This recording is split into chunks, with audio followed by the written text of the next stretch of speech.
News చూస్తున్నాం. కుమ్రం భీం ఆసిఫాబాద్ జిల్లా collectorate ఎదుట సుర్దాపూర్ గ్రామ రైతులు మంగళవారం ధర్నా నిర్వహించారు. ఆసిఫాబాద్ ఎమ్మెల్యే కోవలక్ష్మి రైతుల ధర్నాకు మద్దతిచ్చారు. సుమారు 150 హెక్టార్ల అటవీ భూమిని అటవీశాఖ అధికారులు స్వాధీనం చేసుకోవడాన్ని వారు తీవ్రంగా వ్యతిరేకించారు. తాత ముత్తాతల కాలం నుంచి సాగు చేసుకుంటున్న భూములను చెట్ల పెంపకం పేరుతో స్వాధీనం చేసుకోవడం అన్యాయమని ఆగ్రహం వ్యక్తం చేశారు. జిల్లాలోని పోడు రైతుల సమస్యలపై హైదరాబాద్లో అటవీశాఖ ఉన్నత అధికారులతో పాటు చీఫ్ కన్జర్వేటర్ శాంతారాంను సైతం కలిసి వివరించడం జరిగిందన్నారు. పోడు రైతులపై కక్ష సాధింపు మానుకోవాలని, సాగు భూములను వెంటనే తిరిగి అప్పగించాలని, జీవనాధారాన్ని కాపాడాలని రైతులు ప్రభుత్వాన్ని డిమాండ్ చేశారు. అనంతరం జిల్లా అటవీశాఖ కార్యాలయం వద్ద ధర్నా చేపట్టారు. సరిగ్గా రైతులు విత్తనాలు వేసే సమయానికి ఫారెస్ట్ అధికారులు పోడు భూములంటూ అడ్డు తగులుతున్నారని అన్నారు. సమస్యను పరిష్కరించే వరకు పోరాటం కొనసాగిస్తామని హెచ్చరించారు.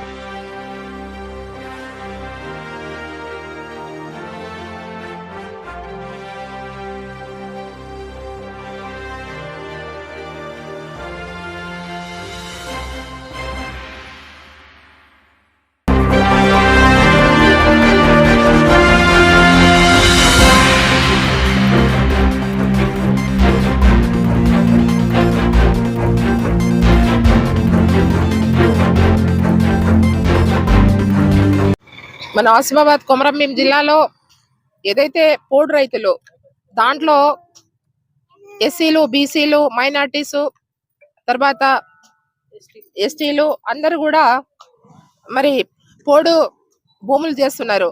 వాళ్ళు ఇప్పుడు కాదు, దాదాపు 30 సంవత్సరాలు 40 సంవత్సరాల నుంచి పోడు రైతులు అన్ని వర్గాల ప్రజలందరూ కూడా చేస్తున్నారు.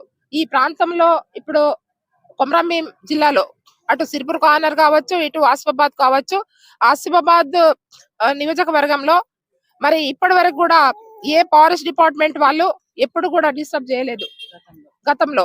కానీ ఇప్పుడు ఈ ప్రభుత్వం వచ్చిన తర్వాత సిర్పూర్ తర్వాత కెరమేరి ఈ 4 మండలాల్లో చాలా డిస్టర్బ్ చేస్తున్నారు. కాబట్టి మేము దయచేసి ఒకటే చెప్తున్నాం, దయచేసి మేము ఆ రోజు చెప్పాం, ఈ రోజు వరకు చెప్తున్నాం.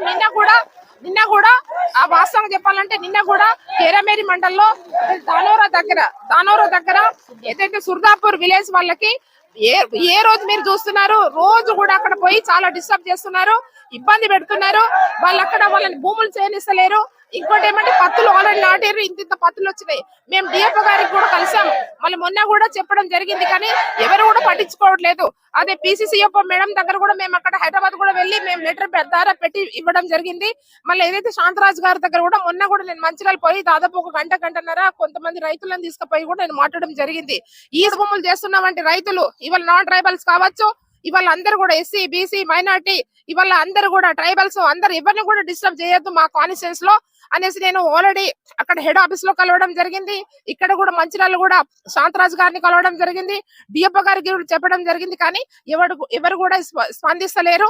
మాకు పైనుంచి ఆదేశాలు ఉన్నాయి కాబట్టి మేము వాళ్ళని ఎల్లగొట్టాలి, మేము భూములు గుంజుకోవాలి, మేము చెట్లు పెట్టాలంటారు. సరే మరి వాళ్ళ పరిస్థితి ఏంది? వాళ్ళది ఇన్ని రోజుల నుంచి నాన్ ట్రైబల్స్ కూడా బతుకుతున్నారు. వాళ్ళ పరిస్థితి ఏంది? వాళ్ళకి ఏం న్యాయం చేస్తారు? ఫస్ట్ వాళ్ళకి న్యాయం చేసిన తర్వాత అప్పుడు ఏం చేస్తారో చెప్పండి.